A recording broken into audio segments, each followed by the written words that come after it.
Welcome to this episode of Evolve with acclaimed author and visionary teacher, Kalani Das.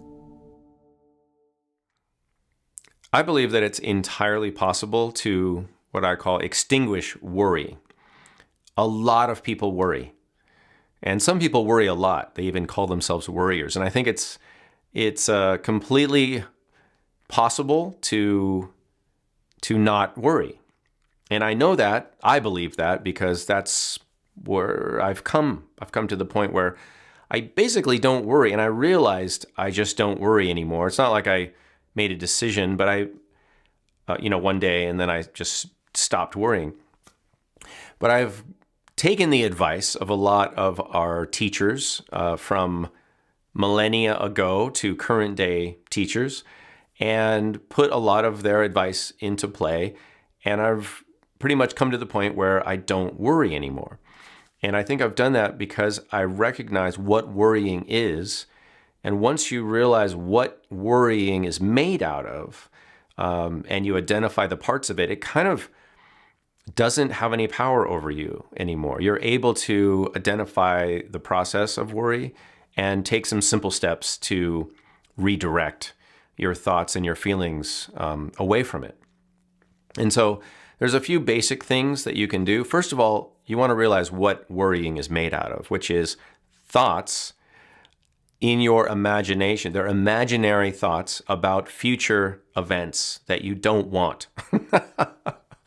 So you're imagining, future events, future things that you don't want. And that, when you recognize that happening, is a very powerful realization. Because then, hopefully, as soon as you label a worrisome thought and you identify yourself as worrying, you realize that there's no purpose to that. It's not going to change anything to imagine different scenarios. Now, it's okay to imagine different scenarios. I'm not saying you shouldn't try to not imagine things. No, we know that our minds are busy, our minds are creative, our minds are trying to solve problems. So when there is a problem like, I wonder where my son is, or I wonder where my husband is, you can wonder, but just know that those are all coming from your imagination. None of that has been verified. Okay, so that brings us to the second point, is that you can seek to investigate any of your thoughts, any of your imagined scenarios. You can try to investigate it. Not having an answer doesn't confirm any of what you're imagining. So just knowing that it's okay to not know things and that eventually you will know.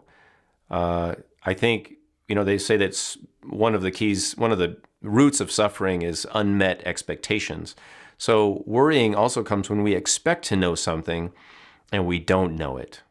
And it drives us crazy and we want an answer. So our mind starts to feed us, well, maybe it's this and maybe it's that and maybe it's this. And that's why we run all these scenarios in our heads.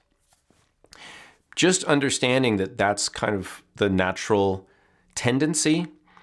Again, going back to that concept of your mind as your helper, but your mind is not you. You are grounded. You are present. Your mind can spin out thoughts all day long. You don't have to follow them. You don't have to believe them.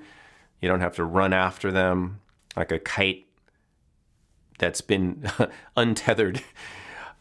You can just, again, imagine your mind is showing you these different scenarios, and you can look at them and you can say, yes, that's possible. I don't know if it's true. I'll know it's true when I see evidence. If you do that, then you can get away from the worrisome habit. You can just be present and you can wait. You might have to wait for an answer, and that's okay. But you won't be worrying in the meantime. And that is good for your health. It's good for your feeling, your overall mood, your spirit, and it's good for the people around you. The purpose of these talks is to increase spiritual well-being and health for everyone. So be sure to share these with people that you care about.